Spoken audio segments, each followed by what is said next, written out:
Jadi kalau mengarahkan nggak apa-apa. Jadi kalau cawe-cawe juga nggak apa-apa.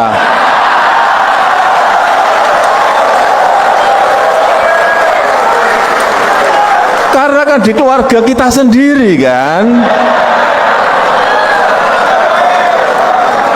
Saya tertarik mengamati bagaimana sikap Jokowi, seorang presiden yang anaknya juga menjadi calon wakil presiden kali ini. Dan ini sejarah baru buat bangsa Indonesia, di mana kali ini ada seorang calon yang bapaknya kebetulan menjabat sebagai presiden, sebagai ketua panitia dalam ajang kontestasi nasional 5 tahun sekali. Dan menjadi pertanyaan besar buat kita semua adalah, seberapa netral seorang presiden ketika anaknya menjadi calon wakil presiden? Jokowi itu selalu menekankan di publik bahwa pemerintah itu harus netral, ASN harus netral, aparat negara harus netral. Tetapi dalam faktanya, ketidaknetralan terjadi di mana-mana. Laporan dari banyak pihak, ada kepala desa yang dikumpulkan untuk kampanye. Ada juga ASN yang tanpa malu-malu lagi ikut kampanye. Bahkan akhirnya presiden sendiri turun tangan langsung untuk ikut kampanye. Ya gimana lagi, dia kan seorang bapak yang anaknya ikut nyalon. Masa nggak mau kampanye? Itulah kenapa nepotisme dalam penyelenggaraan pemerintahan itu berbahaya sekali, karena sulit bisa netral ketika ada kepentingan keluarga, saudara, juga kerabat dekat istana.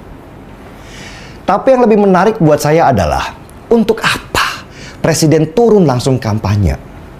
Bukankah pasangan calon 02 yang didukung oleh presiden itu pede bahwa pemilu kali ini satu putaran dan dimenangkan oleh mereka? Kalau sudah yakin menang, kenapa mesti gelisah?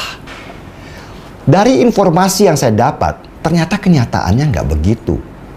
Propaganda satu putaran yang digaungkan oleh tim suksesnya Prabowo Gibran itu tidak akan jadi kenyataan. Bahkan suara mereka sejak debat itu turun drastis. Swing voters yang sempat tinggi sekarang sudah mulai memilih dan tidak ke mereka karena performa negatif Prabowo dan Gibran waktu debat. Karena itulah survei-survei bayaran yang nggak jelas terus dikeluarkan untuk membentuk opini kemenangan. Jokowi juga turun tangan dengan terjun langsung bagi-bagi bansos sekaligus mempromosikan bahwa dirinya adalah bapaknya Gibran, calon dengan nomor 02. Jokowi pasti memegang data real di lapangan bahwa suara Prabowo Gibran nggak mungkin bisa menang satu putaran, bahkan cenderung turun drastis. Dan suara Ganjar Pranowo naik karena mendapat limpahan dari para swing voters yang dulu pendukung Jokowi dan tidak mau ke Anies. Karena itu gampang melihat siapa yang Jokowi takuti di dalam Pilpres kali ini. Petunjuknya gampang, siapa yang Jokowi buntuti terus selama ini.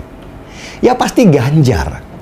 Untuk hadapi Ganjar inilah Jokowi terpaksa berhari-hari pindah dan harus ngantor di Jawa Tengah.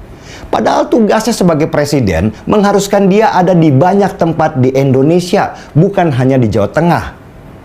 Saya melihat Jokowi itu mulai panik dan mendapatkan informasi dia juga sudah marah-marah di istana karena semua yang diinginkan tidak sesuai harapan. Oke. Halo teman-teman, kembali lagi bersama saya di channel ini. Salam NKRI harga mati. Teman-teman, dalam video ini kita telah mendengarkan sebuah edukasi yang disampaikan oleh Bung Denny Siregar, dan hal ini menjadi pengalaman dalam melihat dan meninjau segala situasi politik yang terjadi di negara kita. Kita tahu bahwa negara kita dipenuhi dengan dinamika-dinamika yang begitu luar biasa, dan itu terjadi karena ambisi-ambisi kekuasaan yang dilakukan oleh para politikus dan para pejabat untuk mencapai titik yang mereka inginkan, dan dengan cara itu mereka menghalalkan berbagai macam cara. Nah, disitulah mulai ada kejanggalan di hati masyarakat, yang artinya dengan cawe-cawenya seorang pemimpin saat ini, yaitu mantan Presiden Republik Indonesia Joko Widodo. Beliau sangat-sangat luar biasa. Memang awalnya kita senang terhadap beliau, kita suka. Saya juga termasuk yang memang mengidolakan beliau karena memang apa kebijakan yang dibuat itu dari Istana Negara itu pro kepada masyarakat, dan beliau juga penyabar. Ada banyak orang-orang yang menghujat beliau, dia tidak menanggapi hal itu memberikan suatu apresiasi bagi dirinya sendiri yang dinilai oleh masyarakat. Itu dulu ya, itu dulu. Tetapi sekarang ketika Jokowi di akhir masa jabatannya waktu itu, yang memang luar biasa karena kekuasaan inilah yang sering sekali membuat orang berubah. Nah, di sini topeng Jokowi terbuka.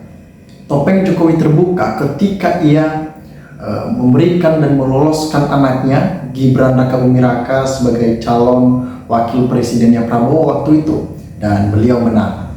Bisa dikatakan ya, 90% kemenangan Prabowo Gibran itu karena cawe-cawenya Jokowi yang memang sangat luar biasa. Seharusnya kita sebagai aparatur negara dan juga pejabat-pejabat, apalagi ketua panitia yang melaksanakan pemilu serentak di 2024 ini, harus netral dan memberikan contoh bagaimana ia dapat memberikan nilai-nilai yang positif yang dapat ditelaah oleh masyarakat Indonesia. Tetapi lain yang dilakukan oleh seorang Jokowi, dia sedang menyusun rencana dan strategi pada saat itu untuk mewujudkan mimpi anaknya sehingga anaknya terpilih menjadi seorang calon wakil presiden dan sekarang juga sudah menang. Disitulah mulai gerasa gerusuk teman-teman, situasi politik yang begitu mencekam lawan-lawannya, dan ada banyak yang memang heboh di media sosial kita ketika masyarakat pun turun ke jalan yang menyampaikan aspirasi tolak politik dinasti, tolak Gibran karena pencalonannya yang memang melanggar konstitusi yang pada saat itu umurnya masih belum cukup, tetapi karena ada pamannya Anwar Usman di sana sehingga semuanya itu dipermudah untuk Gibran dan Jokowi.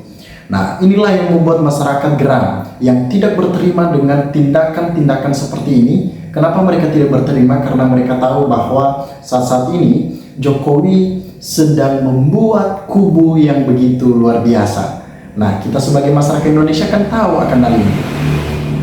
Kecurangan ya Pilkada serentak 2024 ini atas cawe-cawenya seorang Jokowi itu sangat terang benderang. Masyarakat pun trauma akan hal itu, sehingga yang awalnya mereka suka kepada Jokowi, mereka mengidolakan Jokowi, bahkan Jokowi adalah orang yang kepercayaan mereka.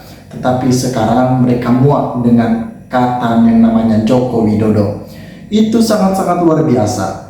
Nah, artinya teman-teman, kita sebagai masyarakat Indonesia pada saat ini tetap tabah, lapang dada, kita menerima apa hasil dari keputusan KPU, karena kita harus menghargai keputusan konstitusi dalam menetapkan presiden dan wakil presiden kita, yaitu Prabowo Subianto bersama dengan Gibran Rakabuming Raka.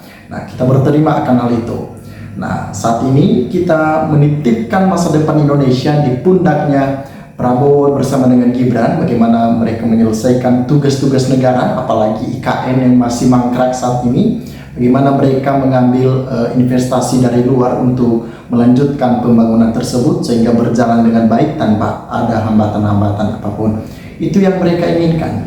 Nah, teman-teman, sahabat-sahabat dari Lensa Netizen dimanapun Anda berada, teman-teman, silakan berikan tanggapan teman-teman di dalam kolom komentar ini sehingga kita dapat bertukar pikiran antar satu dengan yang lain lewat kolom komentar ini. Terima kasih teman-teman. NKRI harga mati.